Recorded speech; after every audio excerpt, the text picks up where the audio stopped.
할렐루야. 우리의 삶을 인도하시고 그 인도하심에 실패치 않으시는 참 좋으신 하나님을 찬양합니다. 그분은 우리의 선한 목자시며 참 목자이십니다.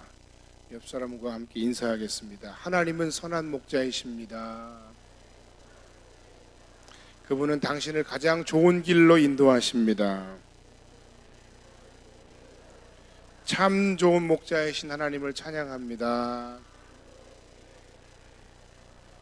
네, 잘하셨습니다.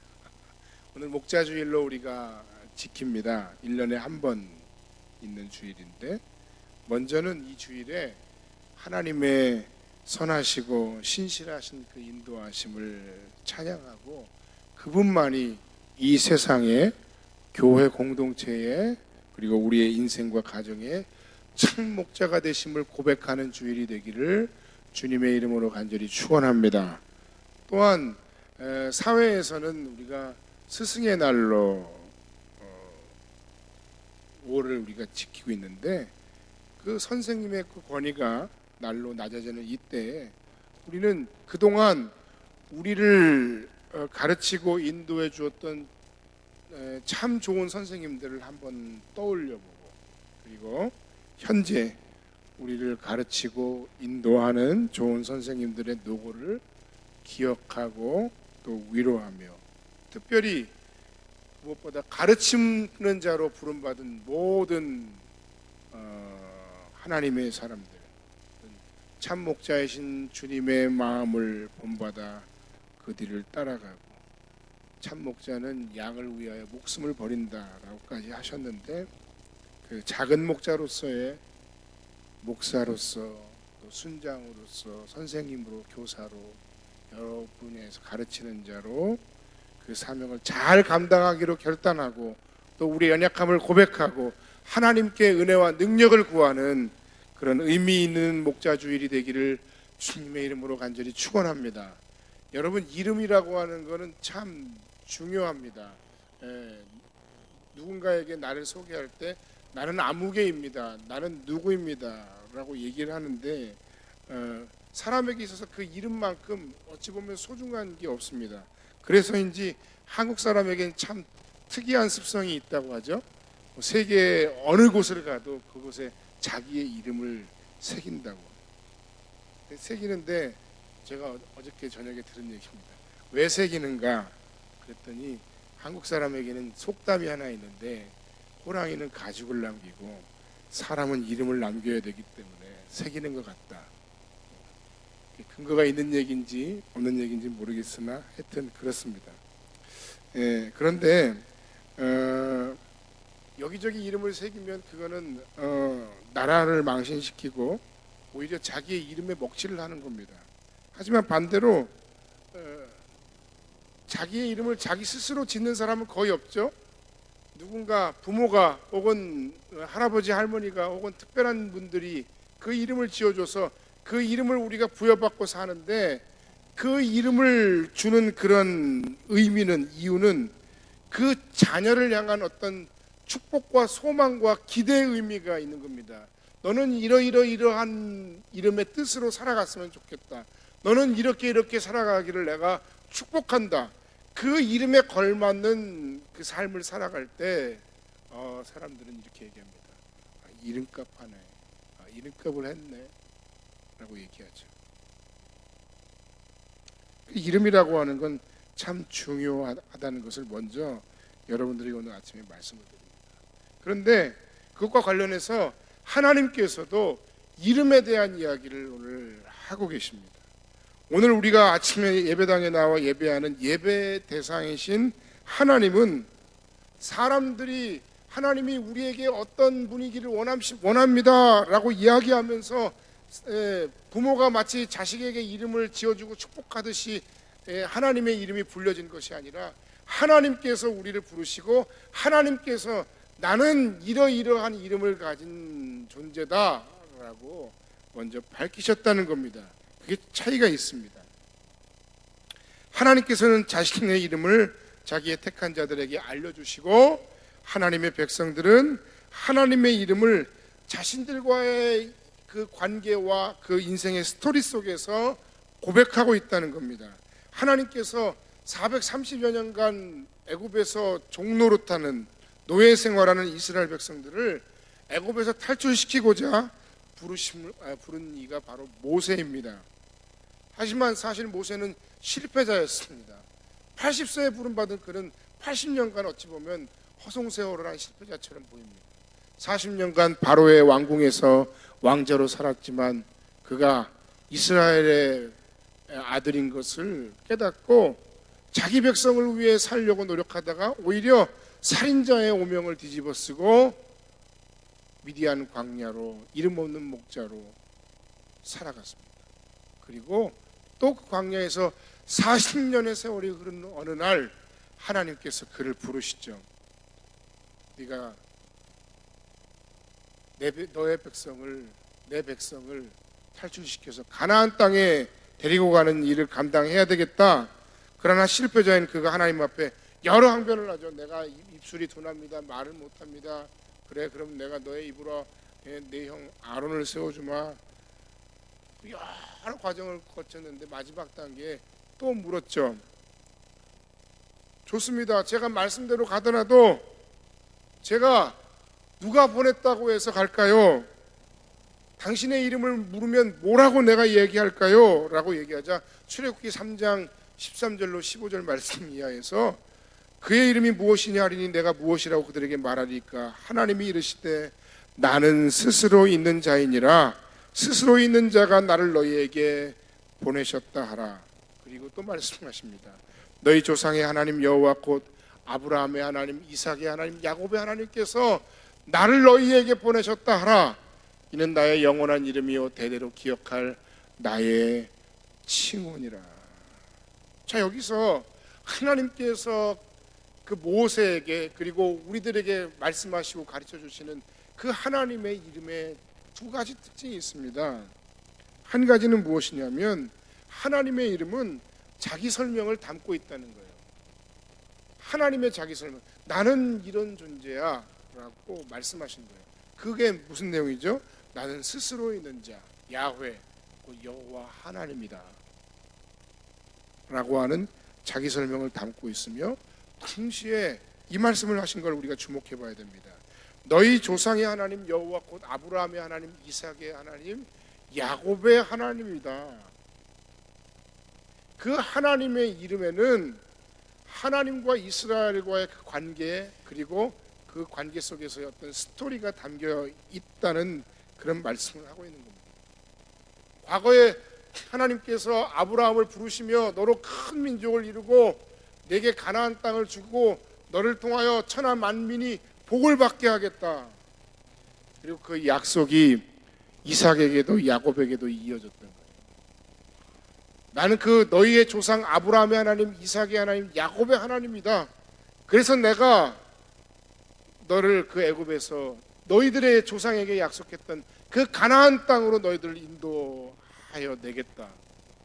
나는 그 하나님이고 그 하나님인 내가 너를 보냈다고 얘기해라.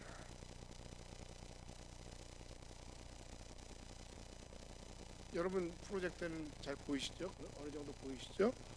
여호와 하나님의 이름이 성경에 17가지가 지금 나오고 있는데 야훼, 여호와는 항상 살아계시며 스스로 존재하신 하나님, 엘로히는 창세기 26장에 그 하가를 통해서 말씀하셨던 감찰하시는 하나님, 엘로힘은 전능하신 창조주 하나님, 아도나이는 이스라엘 백성들이 하나님의 이름을 감히 함부로 부를 수가 없어서 주라는 의미로 하나님을 대신하여 불렀던 이름. 그들은 하나님의 이름이 나올 때마다 그 성경을 사본에 기록할 때마다 몸을 한번 씻고 또 하나님을 기록하고 또 하다가 조금 있다 또 나오면 또 나가서 또 씻고 또 하나님의 이름을 기록할 만큼 하나님의 이름을 정말 소중하게 귀하게 여겼다는 겁니다.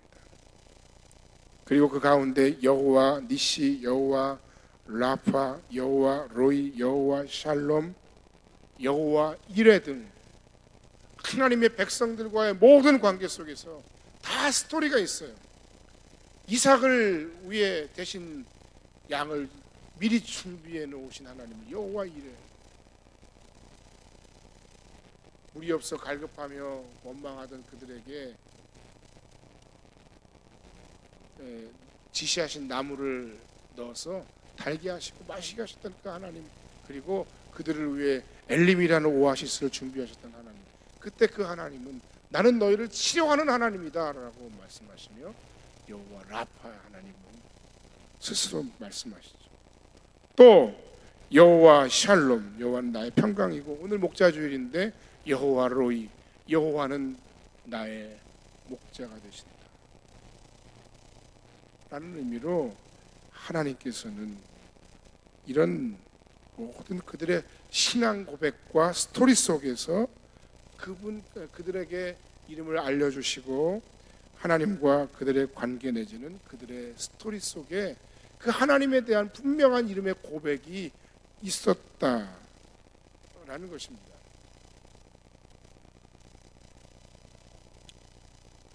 자, 이런 하나님에 대해서 하나님께서 오늘 출애굽기 20장 7절 말씀을 통해서 십계명의 세 번째 계명을 말씀해 주십니다. 제3계명은 바로 이것이죠. 너는 내 하나님 여호와의 이름을 망령되게 부르지 말라. 한번 따라합시다. 너는 내 하나님 여호와의 이름을 망령되게 부르지 말라. 자, 망령되게 부르지 말라는 이 의미가, 이 말씀이 뭘 의미하는 걸까요? 이렇게 놀랍고 위대한 하나님의 이름, 누군가가 만들거나 지어 부른 이름이 아니라 하나님께서 자신을 설명하시는 이름으로 선포하신 스스로 있는 자 야훼 하나님, 그러면서 그 하나님 백성들의 그 하나님과의 관계 속에서 역사적으로 선포되고 고백된 그 여러 가지 하나님의 이름들, 여호와 라파, 여호와 니시, 여호와 샬롬, 여호와 로이, 여호와 이레, 엘로힘, 기타 등등의 수많은 이름들에 대해서 하나님께서 이 이름들을 망령되이 일컫지 말라라고 제3계명을 통하여 그들에게 명령하고 말씀하고 계신 거예요. 이 말씀의 의미가 뭐냐? 영어 성경에 보니까 You shall not take name of the Lord your God in vain. 너의 하나님의 이름을 헛되이 망령되게 쓰지 말라 하는 이름을 우리에게 말씀하셨는데, 그 in vain이라고 하는 그 표현에 두 가지 의미가 있습니다. 첫 번째는 무엇인가 하면, 이거를 마치 너희들이 필요해서 주문을 외우듯이 주술을 하듯이 너희들의 샤머니즘적인 어떤 기복적인 신앙을 위해서 그렇게 함부로 이름을 올리지 말라 라는 것입니다. 하나님 아버지 예수 그리스도 주여 주여 주여를 우리가 1000번 부르고 10,000번 부르고 10만 번 부르면 너희 소원이 이루어진다. 여러분, 이것처럼 쉬운 게 또 있겠습니까? 사실 그렇게만 된다면 내 삶의 그 숱한 마음의 고민들, 아픔들 그냥 다 그렇게 하고 해결해 버리죠 뭐. 그러나 그것을 그렇게 기계적으로 부르는 것을 하나님이 원치 않으신다는 거예요. 여러분, 누군가에게 부탁을 하고, 여러분 부모에게 무언가를 부탁을 하고, 여러분 선생님에게 무언가를 부탁을 하는데 선생님, 선생님, 선생님, 선생님, 선생님, 목사님, 목사님, 목사님, 목사님, 목사님, 그러면 그 부탁을 들어줍니까? 아니죠. 더 중요한 게 뭐죠? 관계성이죠. 하나님의 이름을 수천 번, 수만 번 부르기 이전에 우리는 먼저 그래서 하나님과 나와의 어떤 관계를 살펴야 돼요. 인격적인 관계, 하나님과 나와의 현재의 관계성을 살펴야 돼요. 그 관계를 먼저 돌아봐야 됩니다. 마틴 루터가 종교개혁을 일으키기 전에 바티칸에 위치한 성 베드로 성당에 있는 계단을 수도 없이 무릎으로 기어 오르락 내리락 했어요. 자신의 그 죄와 그 아픔을 생각하면서. 근데 그 계단이 어떤 계단이냐면, 예수께서 골고다 언덕을 가시려고 십자가를 지시고 걸어가셨던 그 소위 비아 돌로로사라고 하는 그 길이 있는데, 그 길에 있는 돌들을 캐내다가 계단을 만든 거예요. 그리고 사람들이, 수많은 순례자와 수도자들이 그 계단을 무릎으로 기어 오르고 내리고 피가 철철 나도록 그렇게 흐르면서 수도하고 죄를 생각하고 했다는 거예요. 하지만 그 계단을 피가 철철 흘러 넘치도록 무릎으로 기어 다닌다고 해서 그 자신들의 죄가 없어지거나 그것이 그리스도의 고난에 동참하는 삶을 의미하는 것은 아니죠. 그 루터는 그 부질없음에 대해서 깊이 깨닫고 오직 나의 의인은 믿음으로 말미암아 살리라 하는 말씀의 근거에서 종교개혁을 성공했습니다. 그러니까 어떤 우리가 하나님의 이름을 부르는 것을 어떤 주술적으로 주문처럼 사용하거나 나의 의를 어떻게 드러내려고 하는 그런 것들로 우리가 이용하고 활용해서는 안 된다는 것입니다. 망령되이 일컫지 말라 하는 그것은 하나님의 이름을 주문이나 내 소원을 이루어주는 주술의 도구로 그렇게 가볍게 사용하지 말라, 그렇게 기계적인 것으로 사용하지 말라, 그것을 너의 의를 삼는 수단이 되게 하지 말아라, 그렇게 먼저 말씀하십니다. 그리고 또 중요한 의미는 이것입니다.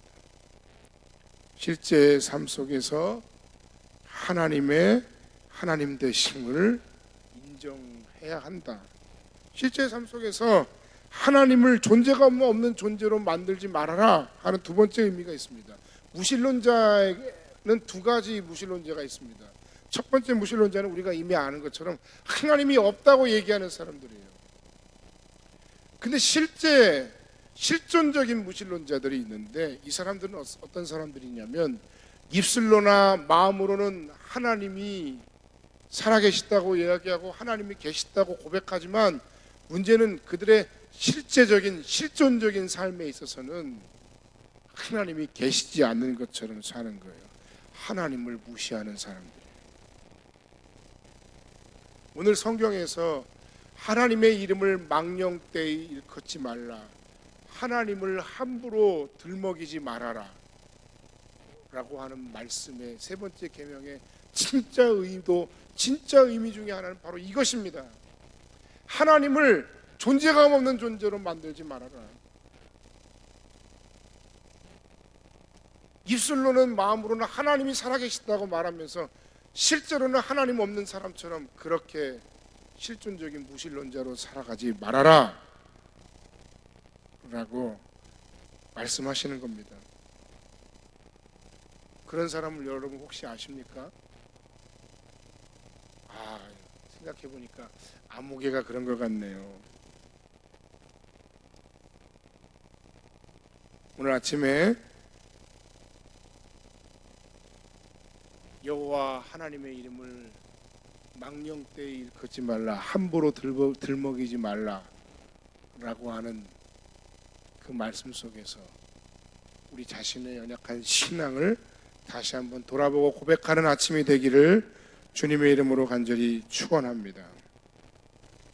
우리는 망령되이 일컫지 말라, 함부로 들먹이지 말라라는 그 말씀의 실천을 그냥 하지 않는 것에서 끝나는 것이 아니라 오히려 한 차원 더 나아가서 그 말씀에 순종하는 자가 되어야 합니다.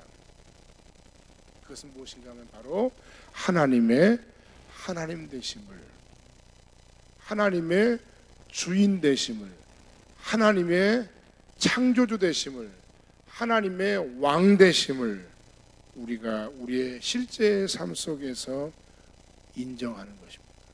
그것이 제3계명을 우리가 순종하는 적극적인 삶의 모습입니다. 그러면 하나님의 살아계심과 나의 주인 되심을 실제로 인정하는 삶의 구체적인 방법은 뭐냐?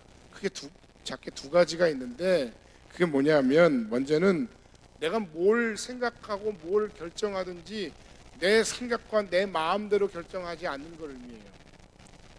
어떻게든지 하나님께 묻고 하나님의 뜻을 구하고 그 하나님의 뜻대로 내가 순종하는 삶, 순종하려고 노력하는 삶을 살아가는 것, 그것이 바로 하나님의 하나님 되심을 인정하는 거예요. 그럼 가정에 갔는데 아버지를 아버지로 인정을 안 해, 엄마를 엄마로 인정을 안 해. 여러분 교회에 갔는데 목사를 목사로 인정을 안 해. 학교에 갔더니 선생님은 선생님으로 인정을 안 해. 여러분 이것이 오늘 우리가 사는 우리 시대의 가장 큰 아픔입니다. 왜 나를 인정하지 않지? 마찬가지예요. 우리가 하나님을 하나님으로 인정하지 않는 것이 우리의 신앙의 가장 큰 패착이에요. 하나님을 하나님으로 인정하는 건 늘 하나님의 뜻을 구하고 묻고 그 하나님께 순종하는 거예요. 또 한 가지, 내 유익과 영광을 구하지 않고 하나님의 영광을 위해 사는 거예요. 목사님 이상한데요. 결국 신앙생활이라는 것도 나 좋자고 하는 거 아닙니까? 그런데 사실 진정한 기독교의 신앙의 정신은 그것이 아니에요. 그건 세상이 자기의 유익을 만든 종교와 우상을 따라갈 때 그렇게 그 말이 성립되는지 몰라도 적어도 기독교 신앙 안에서의 하나님에 대한 우리의 생각은 내가 하나님을 위해 존재하는 것이 하나님이 나를 위해 존재하는 건 아니라는 거예요. 내 유익과 영광을 구하지 말고 하나님의 영광을 위해 살아가는 삶이야말로 하나님의 하나님 되심을, 하나님의 주권자 되심을, 하나님의 왕 되심을 고백하면서 하는 구체적인 삶입니다. 그래서 공부를 왜 하느냐? 주의 영광을 위하여. 취업을 왜 하느냐? 주의 영광을 위하여. 결혼을 왜 하느냐? 주의 영광을 위하여. 자녀의 양육은 무엇 때문에 하느냐? 주의 영광을 위해, 하나님 나라를 위해 쓰임 받도록 하도록. 사업은 왜 하느냐? 목사로서 혹은 사역자로서 혹은 주님의 몸된 교회의 직분자로서 그 사역은 왜 하느냐? 너무 당연한 이야기처럼 보이지만 주의 영광을 위하여. 그런데 실제 그 사역조차도 나의 기분, 나의 유익, 나의 재미, 나의 즐거움, 나의 영광을 위해 우리가 그 일들을 감당하다 보니까 자꾸 여기저기서 이상한 소리가 나고 잡음이 들리고 자꾸 여기저기서 시끄러운 소리가 나는 겁니다.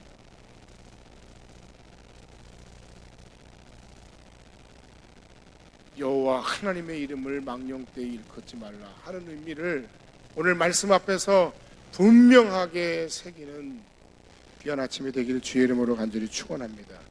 마지막 세 번째로 그 하나님의 이름, 그 이름을 통한 약속에 대해서 말씀을 드립니다. 역대하 7장 14절에 보면 내 이름으로 일컫는 내 백성이 그들의 악한 길에서 떠나 스스로 낮추고 기도하여 내 얼굴을 찾으면, 따라합시다. 내가 하늘에서 듣고 그들의 죄를 사하고 그들의 땅을 고칠지라. 할렐루야. 이게 무슨 약속입니까? 내 이름으로 일컫는 내 백성이라 그랬어요.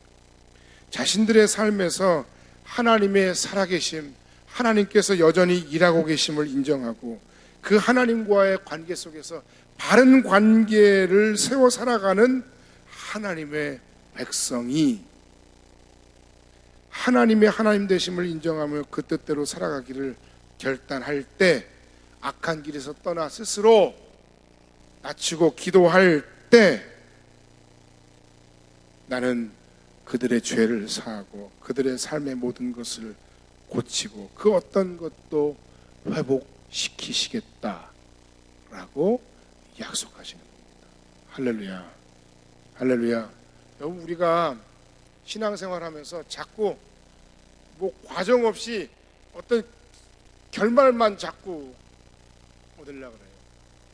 우리 신앙생활 뭐 시작하자마자 하나님 복 주세요, 하나님 응답해 주세요, 하나님 도와주세요. 물론 하나님께서 우리를 긍휼히 여기셔서 그렇게 긍휼히 여기셔서 은총을 베푸시기도 하지만, 그러나 우리의 입장에서 하나님의 말씀 앞에 우리가 우리 자신을 한번 돌아봅시다. 내가 그 하나님의 이름, 그 하나님의 이름을 일컫는 백성으로 하나님의 하나님 되심을 인정하는 진짜 하나님 백성으로 내가 지금 살아가고자 노력하는가? 나는 진정한 하나님의 백성이고 자녀인가? 좀 실수하고 실패했다고 자녀가 아니라는 건 아닙니다만, 그러나 우리가 우리 스스로 한번 생각해 보자는 거예요. 오늘 우리가 하나님의 그 이름에 걸맞는 신실한 고백을 하는 백성으로, 하나님의 하나님 되심을 인정하는 백성으로 우리가 살아갈 때 하나님께서 우리에게 주시는 놀라운 삶의 축복과 약속들이 존재합니다. 내 이름으로 무엇이든지 내게 구하면 내가 행하리라. 두세 사람이 내 이름으로 모인 곳에는 나도 그들 중에 있느니라. 또 너희가 내 이름으로 말미암아 모든 사람에게 미움을 받을 것이나 끝까지 견디는 자는 구원을 얻으리라. 보혜사 곧 아버지께서 내 이름으로 보내실 성령, 그가 너희에게 모든 것을 가르치고 내가 너희에게 말한 모든 것을 생각나게 하리라. 할렐루야. 결론의 말씀을 드리고 말씀을 마치겠습니다. 알바트로스라고 하는 새가 있습니다. 이 새는 몸이 뚱뚱하고 민첩하지 못해서 잘 잡히는 새입니다. 그 일명 바보새라고 불립니다. 그런데 일단 이 새는 바람이 한번 불기 시작하면, 아니 그 바람이 오히려 거세면 거셀수록 그 어떤 새보다, 지구상에 있는 그 어떤 새보다 활공을 잘하는 새예요. 구조적으로 완벽한 새예요. 그냥 육지에 있을 때는 뒤뚱뒤뚱거리고 잘 걷지도 못하지만 바람을 일단 한번 타면 그렇다는 거예요. 3시간이고 4시간이고 날개짓을 한 번 안 하고도 그냥 날아다니는 거죠.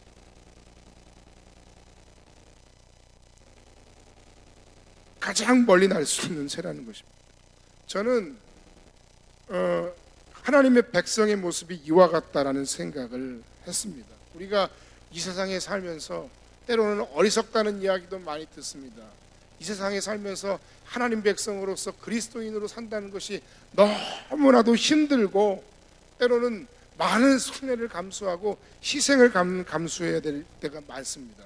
좋은 일하고도 욕먹을 때도 얼마나 많은지 모릅니다. 아니, 착한 일하는 게 이렇게 어려운가 요새는? 그런 생각도 가끔 들 때도 가끔 있습니다.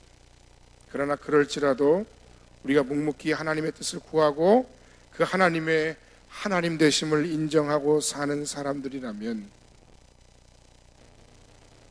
비록 우리 앞에 엄청난 바람과 심지어 풍랑이 일어날지라도 우리의 길을 묵묵히 걸어갈 때 하나님께서는 우리에게 날개의 축복을 주십니다. 힘을 주십니다. 우리를 혼자 내버려 두지 않으십니다. 왜냐하면 우리는 하나님의 이름을 부르는, 하나님의 이름을 하나님의 이름으로 제대로 부르는, 제대로 고백하고 사는 하나님의 백성이요 자녀이기 때문입니다. 할렐루야. 그 하나님의 이름을 우리로 고백하게 하시고 부르게 하시고 더 깊은 영적 친밀함으로 자기 백성들을 지키시고 도우시고 인도하십니다. 앞으로의 우리의 모든 삶의 여정 속에, 우리의 모든 사역의 길 가운데 하나님께서 더 강력한 인도하심으로 우리를 도우시고 우리로 하여금 더 멀리 날게 하실 줄 믿습니다. 당신이 하나님의 백성으로서 하나님의 하나님 되심을 인정하고 그 주권과 영광에 합당하게 살아가려 애쓰고 결단하는 사람이라면 여러분 어떤 상황 속에서도 낙심하지 마시기 바랍니다. 그 현재의 낙심을 딛고 하나님의 은혜와 능력을 힘입어 더 멀리 날고 더 힘있게 날고 더 힘차게 날아오를 수 있는 하나님의 백성의 삶을 우리가 살게 될 것입니다. 우리 공동체가 하나님의 백성으로서 하나님의 뜻을 찾고 이 시대에 하나님께서 기뻐하시는 하나님 나라의 회복을 위해 우리가 함께 전진하고 나아간다면 이 공동체는 하나님께서 책임져 주시고 인도하시고 이 공동체를 통해 하나님께서 놀랍고 위대하고 크신 하나님의 역사를 이루어내실 줄 믿습니다. 영원하신 하나님 여호와 땅끝까지 창조하신 이는 피곤하지 않으시며 곤비하지 않으시며 명철이 한이 없으시며 피곤한 자에게는 능력을 주시며 무능한 자에게는 힘을 더하시나니 소년이라도 피곤하고 곤비하며 장정이라도 넘어지고 자빠지되 오직 여호와를 앙망하는 자는 새 힘을 얻으리니 독수리가 날개치며 올라감 같을 것이요 다른 박질하 해도 곤비하지 아니하겠고 걸어가도 피곤하지 아니하리로다. 그러므로 우리가 낙심하지 아니하노니 우리의 겉사람은 후패하나 우리의 속사람은 날마다 새로워지도다. 아멘. 이런 은혜가 하나님의 이름을 부르는 하나님의 주권과 그 영광을 위해 살아가기로 결단하는 우리 성호문교회 공동체와 여러분의 삶에 넘쳐나시기를 주님의 이름으로 간절히 축복합니다. 기도하겠습니다.